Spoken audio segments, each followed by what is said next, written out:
Xin chào các bạn đã quay trở lại với kênh YouTube Ông Kính Đọc Truyện TV.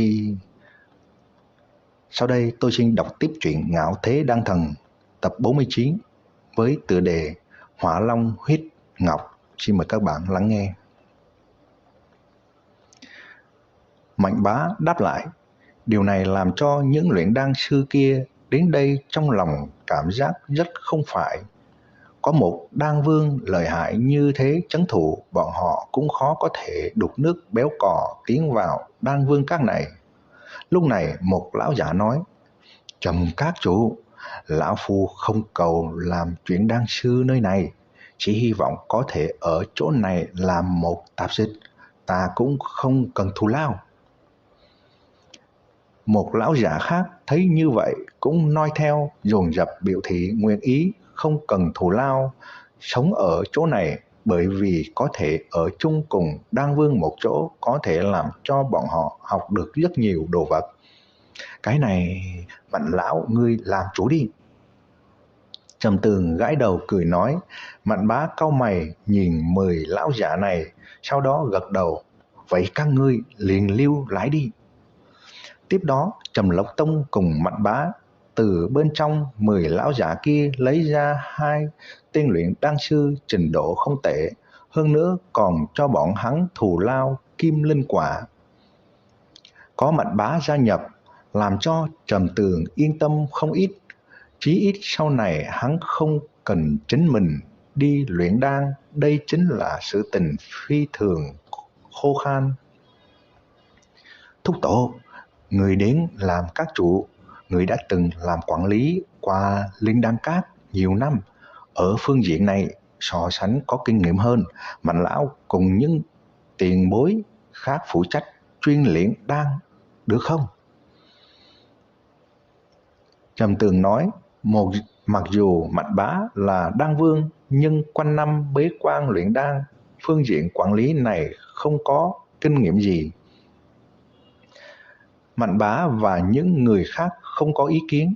Trầm Lộc Tông cũng gật đầu đáp ứng. Bây giờ bên trong đan phương các này đã có 4 tên luyện đan sư xuất sắc cùng hơn 10 tên luyện đan sư phổ thông.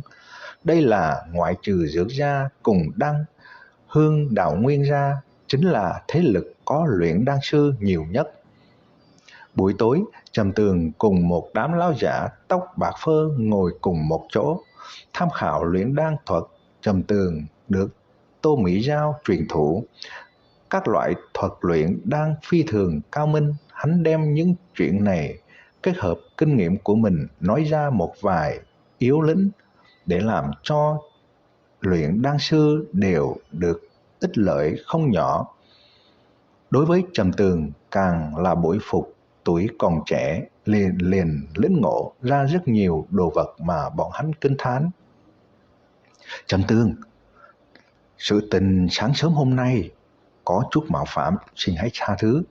Dược gia đã từng đưa cho ta một ít dược liệu, cho nên ta ghi nợ ân tình bọn họ. Bất quá từ nay về sau ta và bọn hắn xóa bỏ. Vẻ mặt Mạnh Bá xấu hổ nói.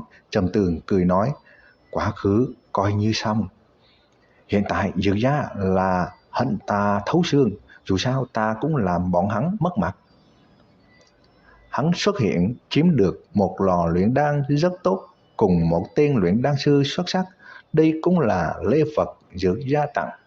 Trong lòng hắn vẫn âm thầm cảm kích Dược gia. Sau này liền khổ cực mọi người. Bởi vì Vương Thành võ đạo hội sắp bắt đầu, ta đến chuẩn bị một chút. Đến thời điểm nhất định phải đạt được một số nắm bắt Trinh Nguyên đan kia tới nay. Hai mắt Trầm Tường lập lòe hào quang tự tin. Lúc này trong lòng mọi người lại chấn động, bởi vì bọn hắn bội phục thiên phú luyện đan của Trầm Tường, không chú ý tới thực lực của Trầm Tường. Hiện tại bọn họ mới nhớ tới Trầm Tường cũng là một cường giả tuổi còn trẻ. Trầm Tường có thể lông tóc không tổn hại liền đánh phải dược gia trưởng lão Phạm Võ Cảnh 7 tầng A. Thiên phú như thế quả thực chính là tồn tại giống như quái vật. Ta đi ra ngoài luyện công, các vị sớm nghỉ ngơi một chút đi. Trầm Tường ném ra câu nói này liền rời khỏi nơi này. Trong một mảnh rừng núi ở ngoài Vương Thành, Trầm Tường nhìn Huyền Dương lô lập lòe hào quang hồng hỏa, trong lòng có chút kích động. Thời điểm hắn đụng vào lò luyện đan này liền biết lò luyện đan này bất phàm như thế nào.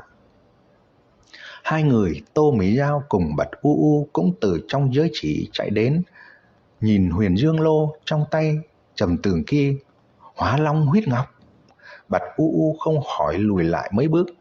Lãnh diễm mỹ nữ này thường ngày đều là một bộ lạnh như băng, dĩ nhiên e ngại Huyền Dương lô này. Ánh mắt Tô Mỹ Giao sáng quắc nhìn về phía lò luyện đan kia, sau đó cúi người xuống, dùng cánh tay mềm mại không xương kia nhẹ vỗ về, giống như vuốt ve bảo bối. Bạch U U chậm rãi đi tới, cũng gắt gao nhìn chằm chằm Huyền Dương lô. Thân thể mềm mại của nàng dĩ nhiên khẽ run, thần tình kia dường như đối mặt đại địch. Không sai, đúng là Hỏa Long huyết ngọc. Không nghĩ tới tiểu tử ngươi lại có thể được đến chí bảo như vậy.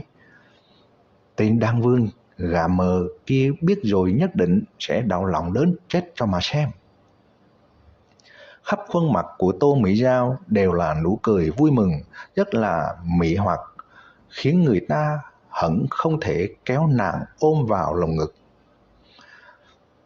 Trầm Tường vội vàng thu cái lò luyện đan kia cẩn thận. Tuy rằng hắn không biết Hỏa Long huyết ngọc là cái gì, nhưng cũng nhìn ra được Bạch U U đối với lò luyện đan này phi thường e ngại.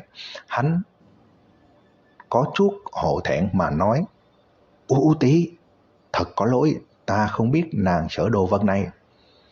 Sắc mặt Bạch U U hòa hoãn bơm hơn rất nhiều, thấp giọng nói: Không quan hệ, không phải lỗi của ngươi. Thanh âm này dĩ nhiên ôn hòa cảm động như vậy, làm cho Trầm Tường không khỏi sửng sốt. Một cỗ ôn nhu nói không ra lời nhất thời dâng lên trong lòng hắn, làm cho hắn cảm thấy có một loại sảng khoái không tên. Bạch U U thấy sắc mặt Trầm Tường dị dạng, chợt lạnh giọng nói: Ta tu luyện ma công cùng chí âm thân thể của ta, đối với Hỏa Long huyết chí dương chí cương này là có mâu thuẫn. Hỏa Long huyết ngọc. Trầm Tường chấn động trong lòng, chẳng lẽ Huyền Dương lô này không phải Huyền Dương thạch mà là Hỏa Long huyết ngọc làm thành? Tên như ý nghĩa, Hỏa Long huyết ngọc chính là giữ lấy Hỏa Long huyết. Long thái cổ thần thú có thể thống trị thiên địa, trong truyền thuyết chưa bao giờ có người gặp gỡ qua. Hỏa Long huyết ngọc chính là ngọc dùng Hỏa Long huyết âm qua, không chỉ cứng rắn không thể phá vỡ, hơn nữa còn có thể tản mát ra một loại hỏa khí kỳ lạ, đối với đan dược có rất nhiều chỗ tốt. Hơn nữa lò luyện đan này còn là một long khí thánh cấp. Nói đến đây, gương mặt xinh đẹp của Tô Mỹ Giao hiện ra một vệt hồng hào, có vẻ cực kỳ hưng phấn. Cho dù là băng sơn mỹ nhân như Bạch U U, khuôn mặt như băng tuyết kia của nàng cũng lộ ra vẻ kích động và thích thú. Trầm Tường biết cái lò luyện đan kia rất lợi hại, nhưng cũng không hiểu ra sao. Hắn lầm bầm nói: Đây rốt cuộc lợi hại ở địa phương nào? Tô Mỹ Giao hừ một tiếng nói: Tiểu tử ngốc, ngươi là kiếm bối rồi. Trên thế phàm tục tử này, các loại pháp bảo, binh khí có thể chia làm phàm khí, linh khí, bảo khí. Ở trên nữa chính là tiên khí trong truyền thuyết do tiên nhân luyện chế. Trên nó chính là thánh khí, mà thánh cấp long khí chính là thời điểm luyện chế lấy ra gì đó trên người long, là thứ nhất cường đại bên trong thánh khí. Các bạn vừa nghe xong truyện Ngạo Thế Đan Thần tập 49 với tựa đề Hỏa Long Huyết Ngọc. Ở video tiếp theo, tôi xin đọc tiếp truyện Ngạo Thế Đan Thần tập 50 với tựa đề Viêm Long Bảo Lô. Xin mời các bạn chú ý lắng nghe. Xin chào và hẹn gặp lại các bạn.